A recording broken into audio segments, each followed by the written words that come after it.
கடவுள் ஏன் கல்லானான்? மனம் கல்லாய்ப் போன மனிதர்களாலே. கடவுள் ஏன் கல்லானான்? மனம் கல்லாய்ப் போன மனிதர்களாலே. கடவுள் ஏன் கல்லானான்? மனம் கல்லாய்ப் போன மனிதர்களாலே.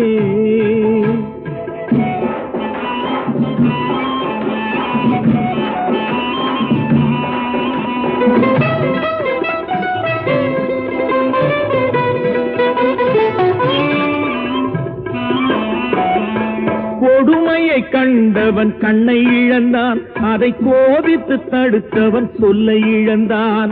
கொடுமையை கண்டவன் கண்ணை இழந்தான், அதை கோபித்து தடுத்தவன் சொல்லை இழந்தான். இரக்கத்தை